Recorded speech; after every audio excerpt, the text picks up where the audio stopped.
PhD in aerospace engineering from University of Texas in 1999. After completing postdoc, he transitioned to the commercial software industry, working for the CD Adapco Group as a senior project engineer to develop and support engineering software in the field of computational fluid dynamics.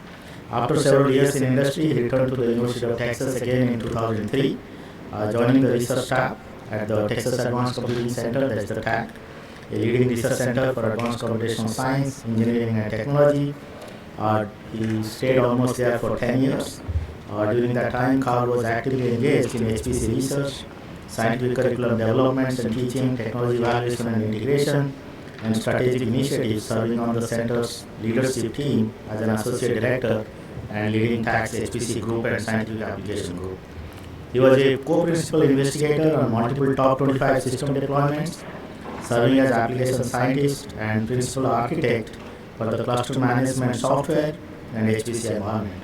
He also served as the chief software architect for the PICO Center within the Institute for Computational Engineering and Sciences, a research group focusing on the development of next-generation software to support multi-physics simulation and uncertainty quantification.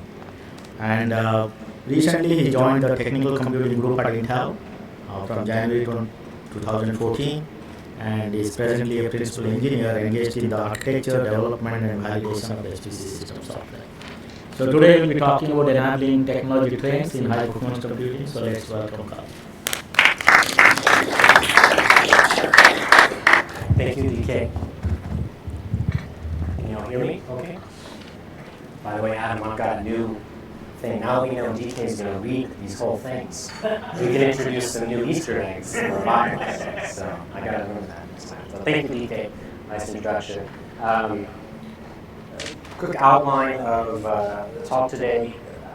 Do a little bit of motivation on some of the Exascale challenges. I've kind of kept that reasonably short because actually I think some of the presentations that we've already seen did a really nice job for making an argument for kind of why you're seeing the directions that you're seeing in the HPC community. So but we'll have a little bit of motivation there. I want to kind of review what Intel has been doing thus far in mini-core architecture. And mini-core is obviously an effort to address the energy challenges that we have going towards Exascale. And then I picked a few potential software items that I thought might be of interest to the folks in the users group. And then I want to tell you about some of the future hardware directions, what's coming in the immediate future with respect to processor and interconnect. And then hopefully we have time to do something kind of completely unrelated, just a little sidebar to talk about maybe some motivation for the community to support HPC repository. All right. So on the motivation side, one thing I've learned, even now that I'm working for a vendor, right, you have to have a top 500 slide or you lose your vendor card. And so I have mine, but you know, we've all seen these. We've seen the pace that has been keeping up, but you know, we used to be in glory days where we, as mentioned yesterday, when clockworks were really driving our performance improvements, and we get a new processor, we provide them and get free performance. That was awesome, but those days are long. I've been mentioned multiple times. We really see, you know, sort of mini core at that low, sort of 1 gigahertz frequency that was mentioned yesterday, you know, really popping up all over the place, and it's really to address you know, limits in the total power budget that we have for future systems. So this is what's kind of making our life more complicated. I think this going forward, just introducing new programming paradigms and you know, a lot more heterogeneity in the systems that we're seeing. So just as a little motivation, you know, you might say, well, what if we kind of just keep going along the path that we sort of have been going and really kind of keep towards the trend of homogeneous computing? And I think when you look at the top 500 lists today, the K-computer is sort of a nice example of this. It's an example of very large homogeneous system. And the point here is that at that top 10 kind of scale, when you're using homogeneous big coreized processors, you have some significant infrastructure requirements. So K is about 11 petaflop peak system, it has, already a pretty big power budget, about 13 megawatts, and it's a very, very big system, more than 800 racks. And I just want to kind of contrast that to, some of the other trends that you see on the top 10 list. And of course, since I came from TAC, the one I tend to use as an example here is Stampede. But the point being that if you keep going down this homogeneous path, you really run into a design limit pretty quickly with respect to the power. You know that in the U.S., the design criteria are around Exascale is something like order 20 megawatts. So that really forces all of the vendors to really key in on energy efficiency, and that's why we're seeing this large number of lower power cores and all of the hybrid approaches. So lots of GPUs, lots of co-processors. The one that we did at TAC was Stampede.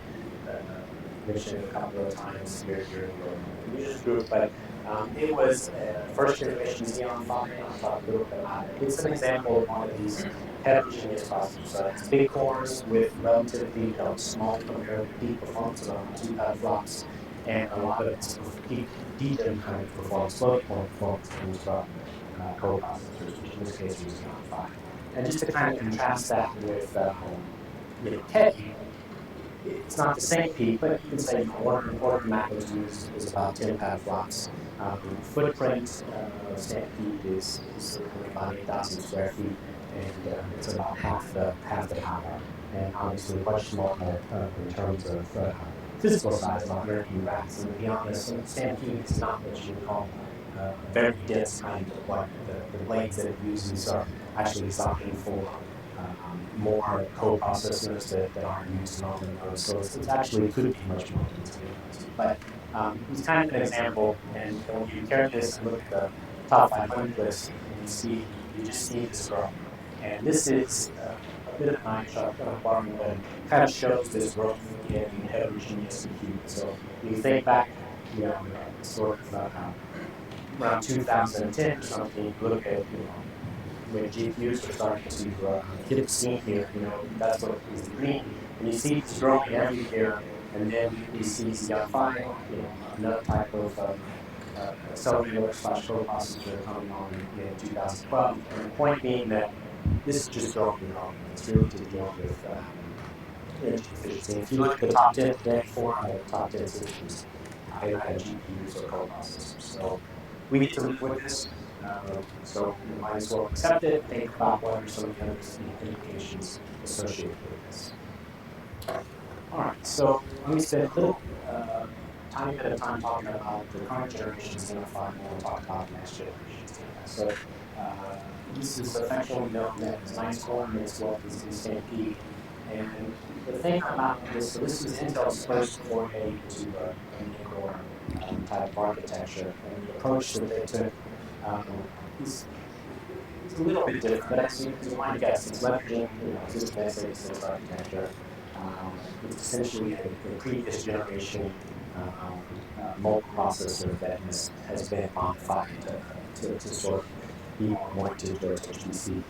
And the current generation, what you see, the way it's implemented is as a co-processor. So it's a physical, it's on a PCI bus, it's a separate card, they're rather big cards. And so you have to have a programming logic which allows you to access these cards. And we'll say a little tiny bit about that. So the slight difference in Xeon Phi, say, over like running on a GPU is that the approach that they took here was just to offload sort of regular code. So you write in Fortran, C, that kind of stuff. But you have different types of programming models because there's actually an operating system that's running on the control system. So it runs a lightweight Linux, but that means you have a whole new myriad of ways to try to use these things. So you offload your sort of traditional co-processor model, where you use something on the front end, you offload to the processor, and you kind of just go back and forth. Or because you can run native code, you can imagine having API links. And we saw the talk yesterday from the Linux folks who showed using MVAPICH 2 Light actually to do this. So you can actually use MVAPICH directly on the co-processors to run all this stuff. So this is kind of the way Xeon Phi works today. It's a separate OS. You can run set up processes on it, or API processes. Management is a bit tricky. Those of us who've had to deploy these things will attest to the fact that managing a mini OS within another OS can make your life a little more complicated.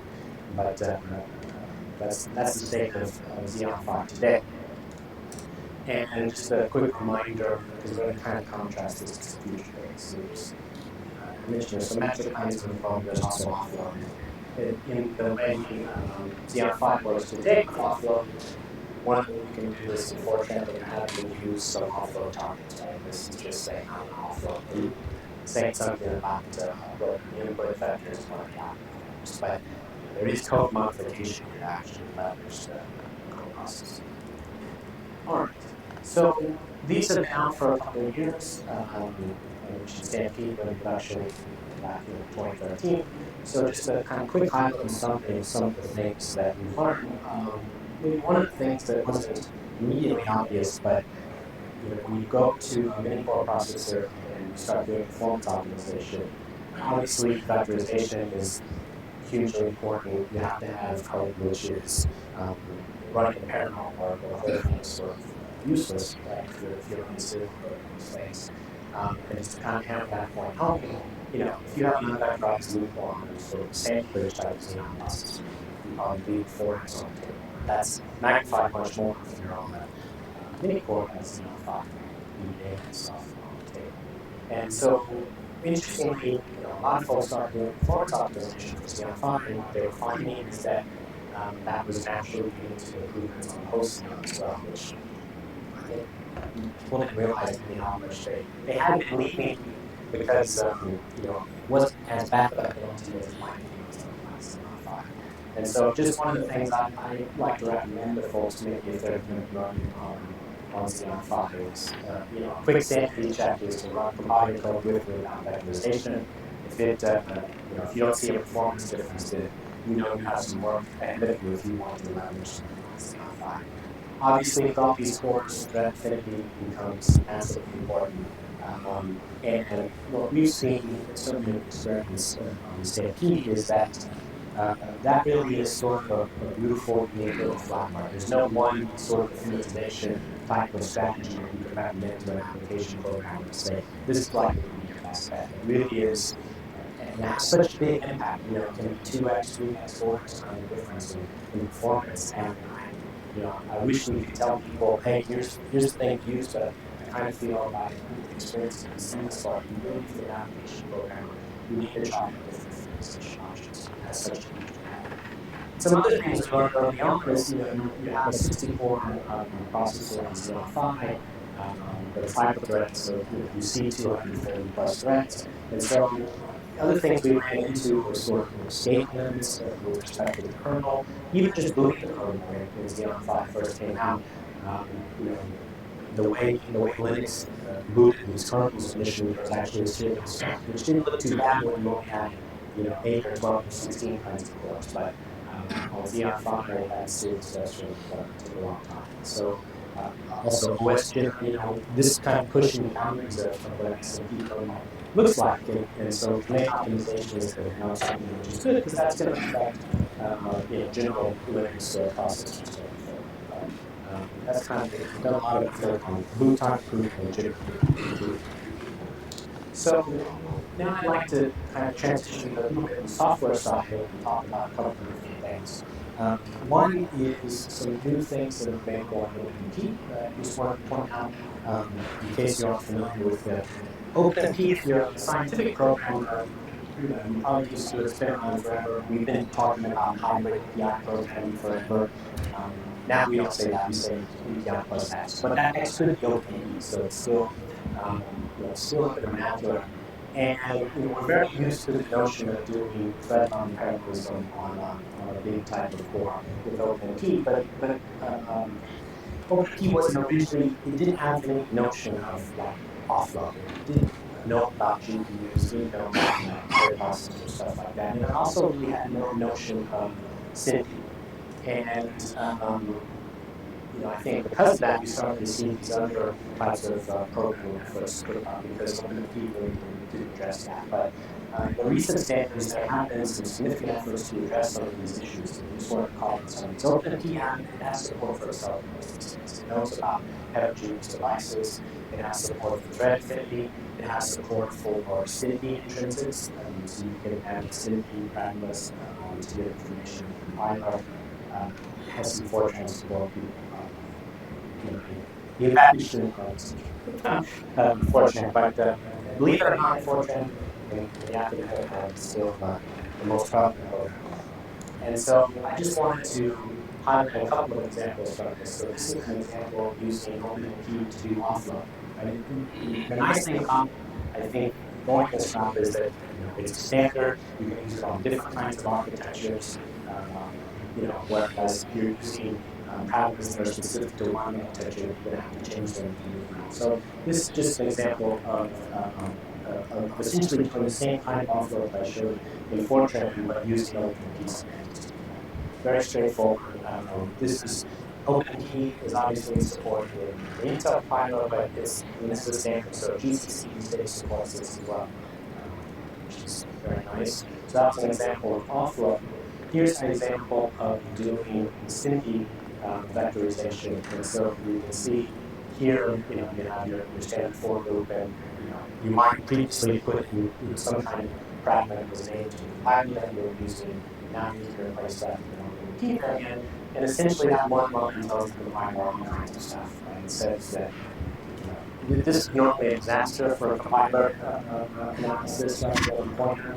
So it usually throws up its head. So this says that it's looping variant. It says something about the arrays not overlapping. Essentially, it tells the compiler, I know what I'm doing, go off and vectorize this.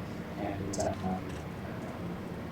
again, I think lots of folks were probably doing this with compiler-specific practice. And the nice thing here that I'm going to point out is that here is one way to start to do this that's homogeneous to data. Okay. So another enhancement that I wanted to mention for Xeon Phi may not be that well known because it hasn't been around that long, is something called the H-streams library. And if you're familiar, for example, with CUDA streams, this is very analogous to that, which is a very, the whole point is to have a streaming context. And if you have a lot of concurrency and you want to offload that to the GPU in Xeon Phi, this is a very nice, simple API to do that. And this is not something that existed in Xeon Phi when it came out. It was originally introduced last year, so preview thing, but there's been a lot of interest in this and performance optimization. So one thing I just want to point out in the next MPSS release, if you're familiar with Xeon Phi, the MPSS software stack that you need to run in Xeon Phi, and the next release that's coming out, there's going to be basically some improved optimizations for H-streams. And the net effect is that you get more load balancing capabilities. So one of the nice things is that you can use the streaming library to not just offload to the coprocessor, but essentially offload locally to the big core processor as well. So you have just one big amount of work to do. You can load balance between the host and the Phi and take advantage of both of those. And this is kind of similar, if you're familiar with at least the Phi, they've had something from the beginning called automatic offload. And probably the easiest example of this is your DGEP, where if you were doing DGEP on a big enough matrix, you were doing it on the host and it had Xeon Phi's in it. The math library, which in Intel's case is Inte, as long as it knew there was enough work to be done to amortize transferring the data over to Xeon Phi, it would do that automatically. And so it has some heuristics to know, how big is the matrix after you do that. And that's what's called automatic offload. And that's what people who don't change their code at all can get some benefit from using Xeon Phi. They were using block type operations. So by having this ability with H-streams, then you get a lot more load balancing in doing this, and there's also some improvements to MPSS itself, which include asynchronous I/O. So it's a couple of things that are coming together. I just wanted to show you some results real fast. So this is a bit of an eye chart, but the thing to look at here, this is a Xeon processor has two co-processors in it, and it's using this automatic offload. And the thing to look at is that the peak sustained degen is something like 1.3 teraflops, something like that. All right, but that's using this automatic offload capability. Using this new H-stream stuff, again, with a Xeon processor, there's Iron as well, and two co-processors, we're seeing much higher sustained rate. So that 1.3, is getting up into 2.4 flops of teraflops range. So that's a big improvement. That'll be coming out shortly.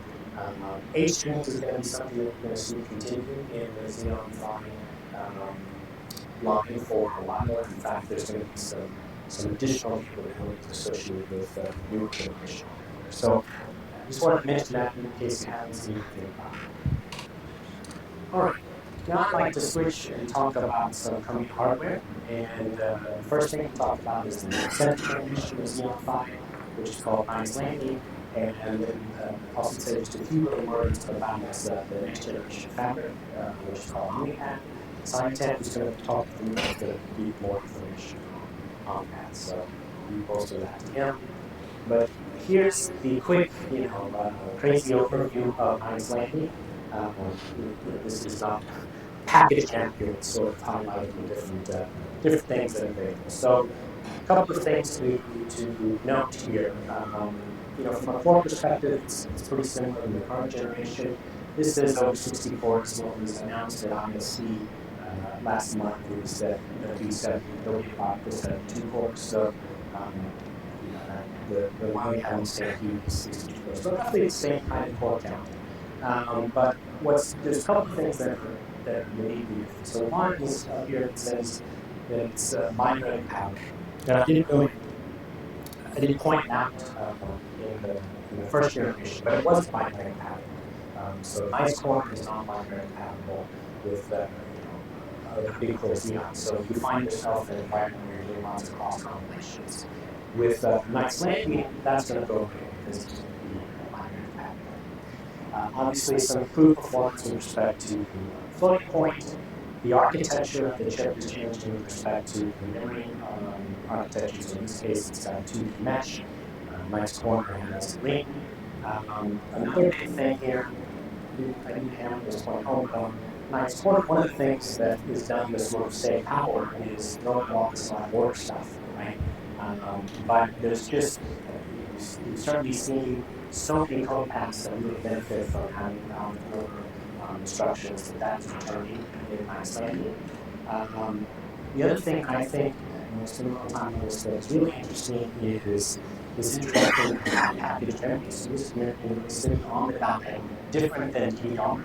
And the reason that it's interesting is, while it's not gigantic, so it's 16 gigabytes on the initial offerings, and to be fair, that's the same kind of level of memory that's on Nice Corner today, it's 16 gigabytes. But this is all package memory, and it has much higher bandwidth. And than sort of DDR memory. I'll show you some examples, but that's new. There's a capability to have the fabric integrated in this. So you can see here, this is actually like having an HCA on the chip.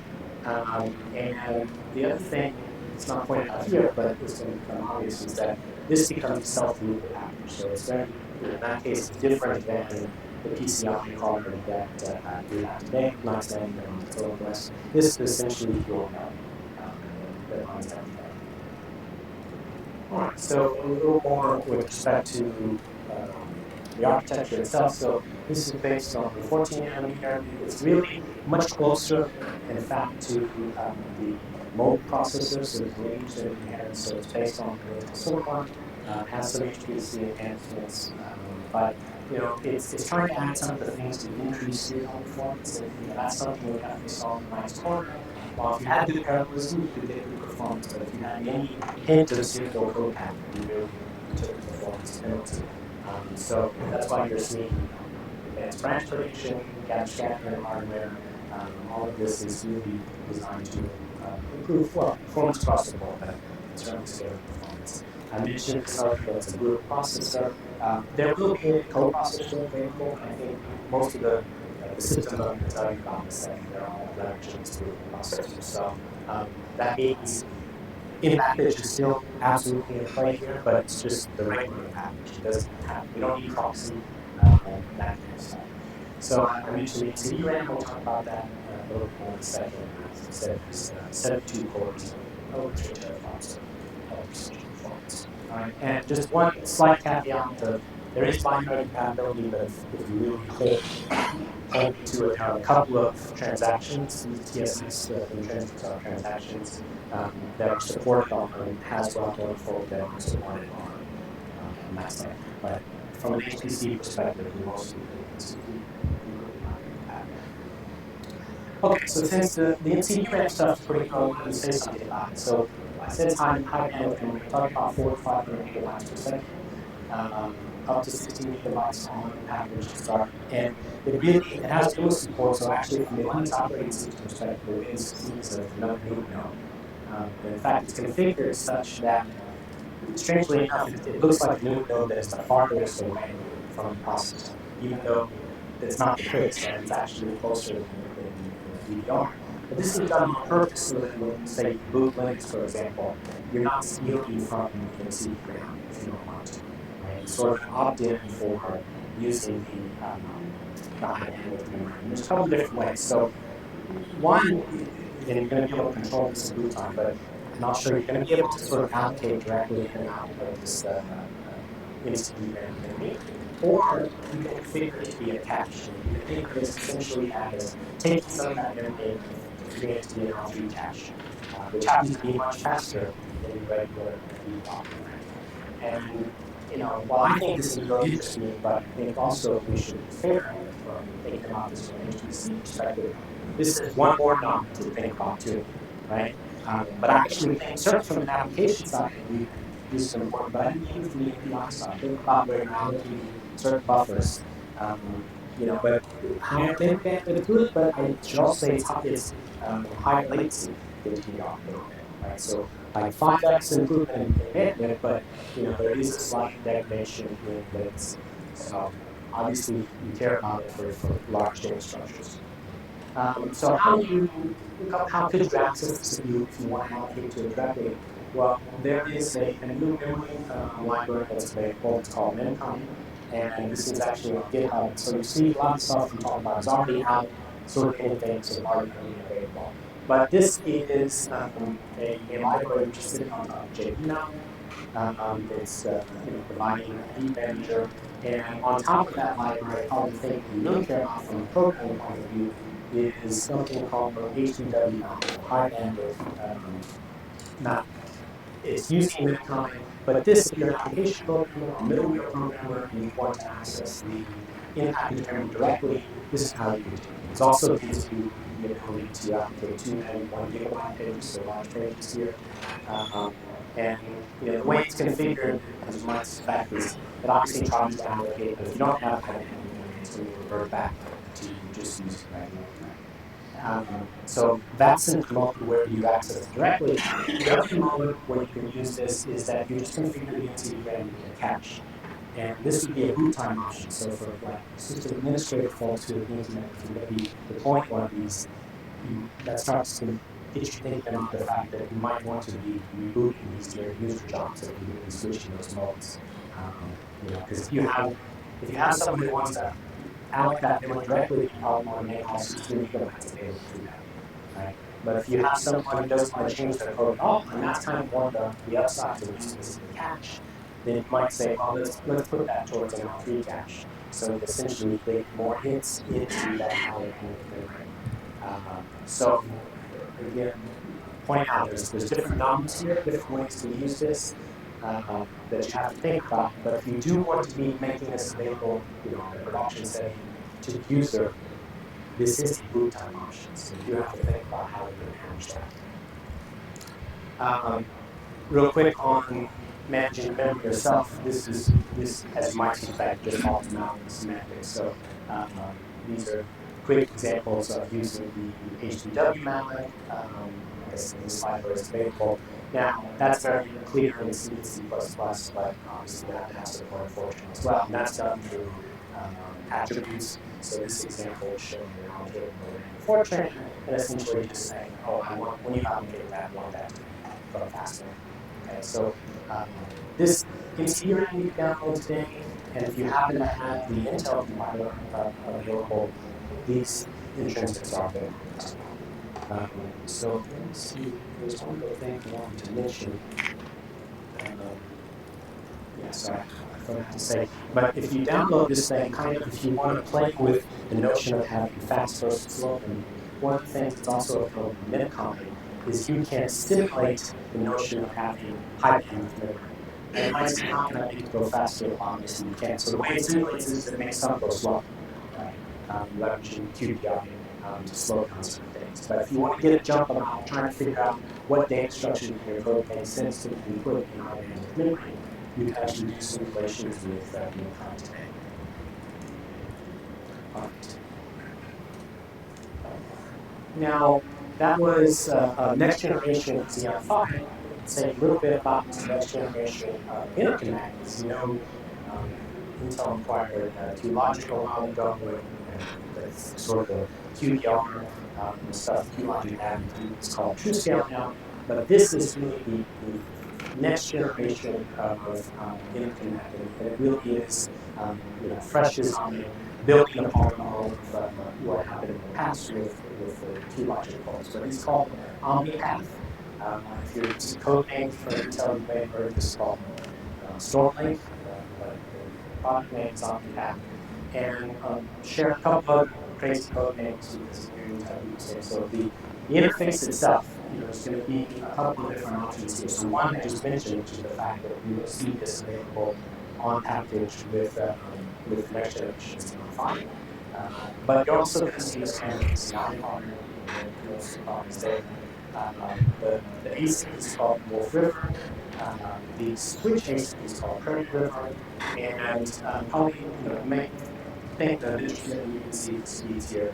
But one thing that's interesting is this ASIC is 48 ports. So your building block for building bigger systems is going to be 48 ports versus kind of 36 ports that might be used to today.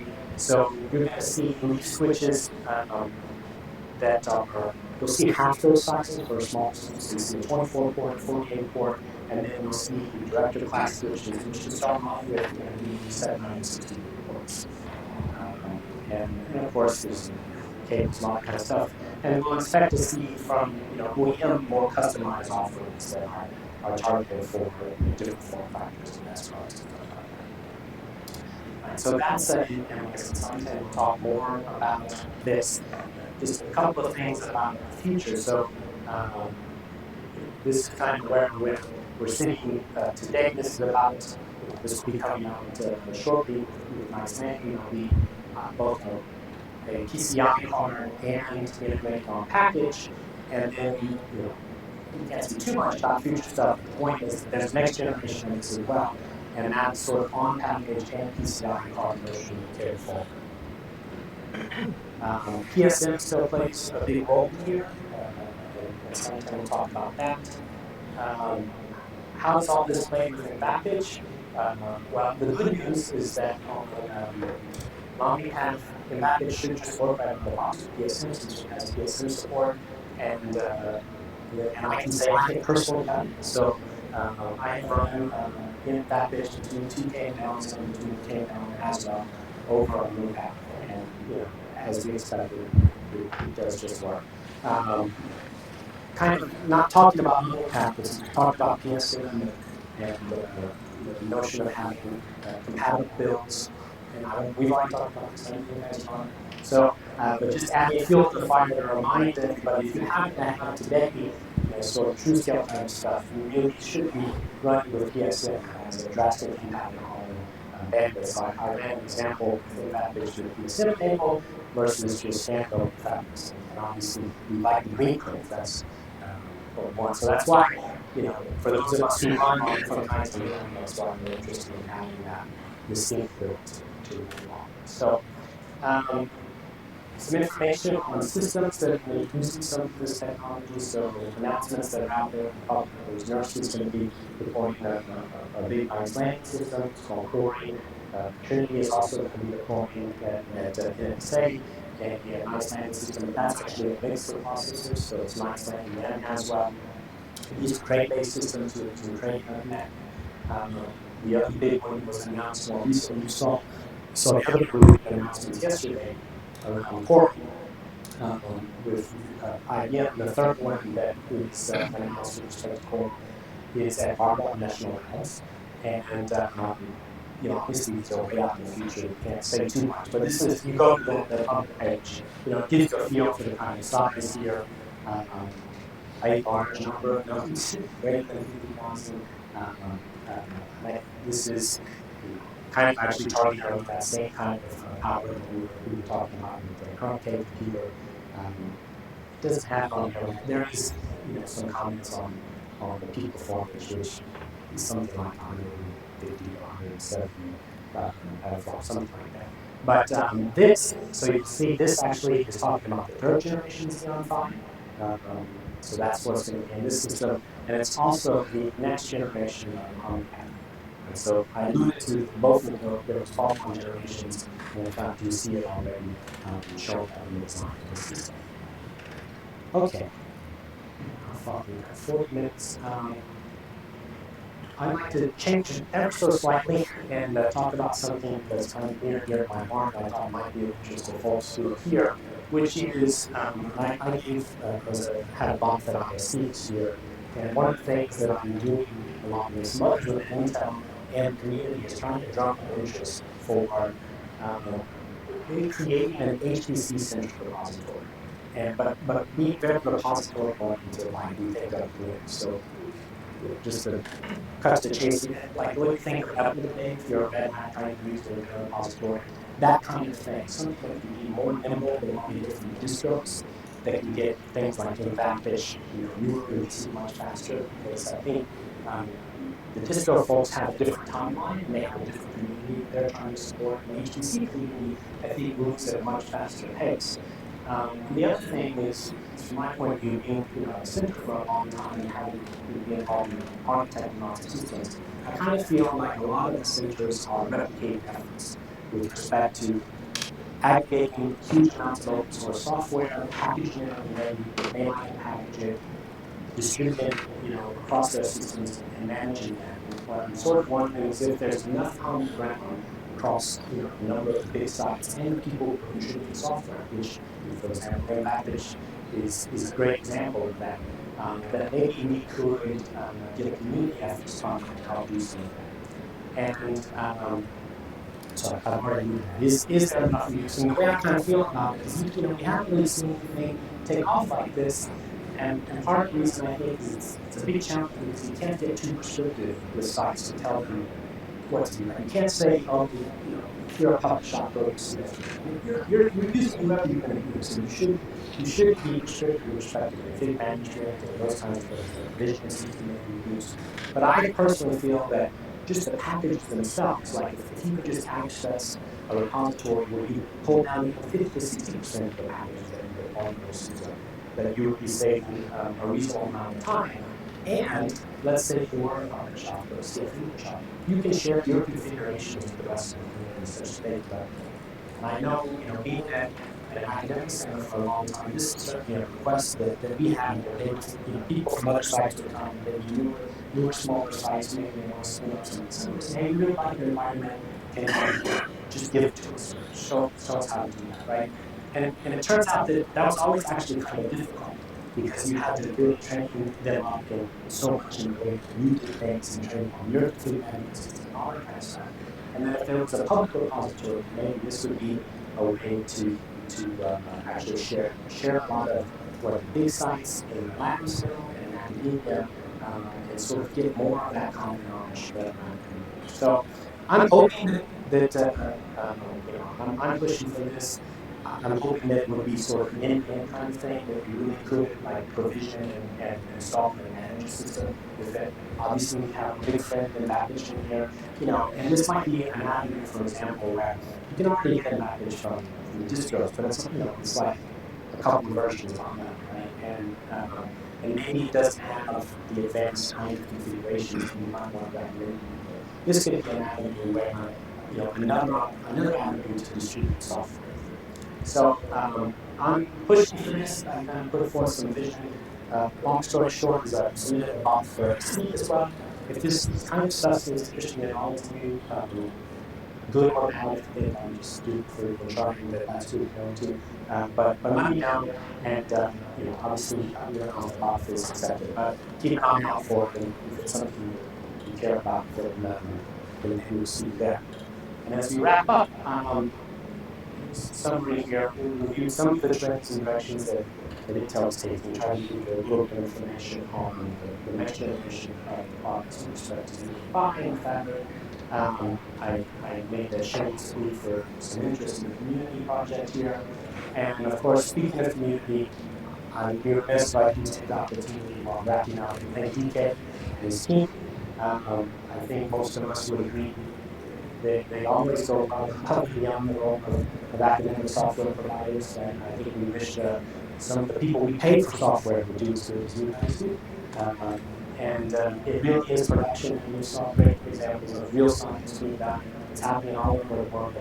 You guys give great attention and performance, and we benefit completely from this, and we want to thank you. And so, I offered you 100,000 thank yous. I went up from the last time. I can't go too high because I don't want to overflow energy at some point. But thank you very much, and also have inspired me to think about other places we've seen DK. And unfortunately, I came from a school that used to be okay with football. We can't say that anymore. So I had to dig way back to think of an opportunity where maybe DK was involved when I wasn't aware. And so I was at the national championship game back in 2006. If you're not, I wouldn't know because we're always youth fans. But this was a game that came out of the wire. It was won in the last 19 seconds. And as I was thinking back, I didn't think that was Vince Young that did that. But I went back and looked. And I even checked Wikipedia, and they said that this was the fifth greatest play in college football history. So that's mine, whereas DK. By the way, never smiles. Don't make making touchdowns. Never smiles. So thank you very much. Thank you. Looks like I could change my career. Okay, any questions for Karl?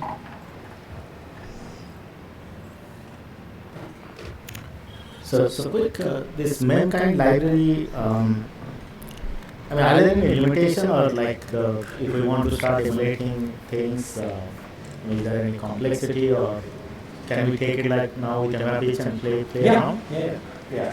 I would have to double. I feel now seeing this because I think it does rely on. I think it does rely on simulating and using QPI changes. So it may have to run on a Xeon processor. Would be I think the only thing. But yeah, you can use it today and do simulations. In fact, that's why I put it there. So get people thinking and get ready for it. Okay. I mean, definitely we have several ideas in the group. We have already started thinking. Yeah. I think it's going to, to me, it's the neatest thing to think about playing with, but at the same time, we already have so many knobs, so, but there's going to be performance optimization sitting there. I'm convinced that will benefit as well. But along the same line also you indicated the sysadmins will have some control. So what happens if the sysadmins just tell that it has to be used as a CAS?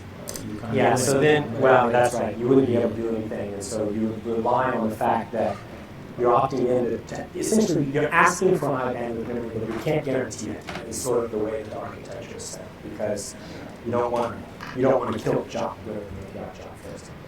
So you would be able to detect if it's available and revert back to just not doing those optimizations at some point. Okay. Any other questions? Yeah. Yeah, I like the picture. I thought you might put the one in with the confetti raining down. Yeah, I should have done that one too. But you need one where he's looking at you, right? Yeah. The on-chip memory, or I guess on-package memory with the new high bandwidth memory. You mentioned there's like a 2D mesh network. Are those memory chips also NUMA effect to the different cores on the chip, or are they all uniform access? It's hard to ask the question. He's asking about is there numinous for even just the DDR, right? Yeah, the high bandwidth memory that's spread around the core, is it for the new access folks? Yeah, I think on high bandwidth memory, you actually see it solely as one new node. But let me know if you need more architecture for somebody else who actually set it up. Yeah, I'm just curious. And then, so I really like the software repository idea too. Have you talked with Todd Gamlin at Livermore? No. So he started a project that's called SPAC. And it's Okay. sort of like a homebrew. Is it related to TOS at all, or? Not directly. Okay. We're sort of, so it's a package manager. It's sort of like homebrew, and it downloads the software and then compiles it and installs it in Yeah. a certain way. And we're implementing it all on TOS right now. Okay. And So I would be kind of curious. There's another one actually when I was at ISC. There's a similar effort in Europe that's very brew-like, but it's called EasyBuild, yeah, which is the same thing. Sorry, I'm getting double whammy. And you know, I think those are very useful as well. But I kind of feel like even going beyond that of having the builds themselves, so you don't have to do it, because these easy builds is very oriented for the end user who's kind of a science user who needs 9,000 packages to run in particle physics code, right? And they want to have some sort of came up in that environment. So I'm kind of curious on your take. I mean, I'm thinking of maybe you could use those to help have community input on what configurations like, but take those to actually provide legitimate RPMs and instructions that people can use to blast that out. yeah. So we plan to add that into specs and pre-built binary packages too, so you don't have to wait on compile. Okay. The difficulty in it, it's not clear to me how we get around this yet, is the variety of the different systems, and that you tend to need to throw different flags for your compilation on different systems because the underlying hardware is different. Yeah. So that makes it more difficult to share. I do agree. It makes it, and I think that's the natural thing of when you say let's build locally. So you address that thing. I agree. It is difficult, but I feel like it's worth at least pushing. Yeah, I agree with that too. And I think some of the lower level software where the flags matter, and once you get high enough up into the stack, then it doesn't matter so much to you. Right. So a lot of that can still be shared. Okay. Well, thanks. I'll follow up with you on your contact. Thank you. Any other questions? So you said there's no more NPSS with KNL? Or Well, how I does shouldn't the say, management okay, work? there is a coprocessor option for Okay. KNL. So obviously, in that mode there, NPSS exists not for. So the boot options you were talking about as far as turning the memory on or off, Yeah. how does that work? Or how do you do that? There'll be, I mean, you'll see it actually as a BIOS thing, but obviously that means nothing if you're going to do this automatically. There'll be a command line tool to do it. So then how do you access the BIOS on it? It's a standalone, it has a regular BIOS. You'll be able to pick these things. Okay. So, I mean, does that, like, will there be a standard network interface on it as well then? Yeah, Okay. absolutely. Yeah, it is. That's the thing. All that craziness that we're sort of used to today. I've never been able to get a straight answer out of anybody on that. Oh yeah, no. In fact, I've pixied them. Okay. So you treat them like a regular system. You know, you would want. There are a couple of things that today, like you need a newer version of the distro because a lot of stuff has been upstream. So you need like RHEL 7 Okay. and stuff like that because you need AVX 512. And I really talk about that. And so it'll run just a standard RHEL 7 installation or? Yep. Okay. Yeah. RHEL 7/12. Okay.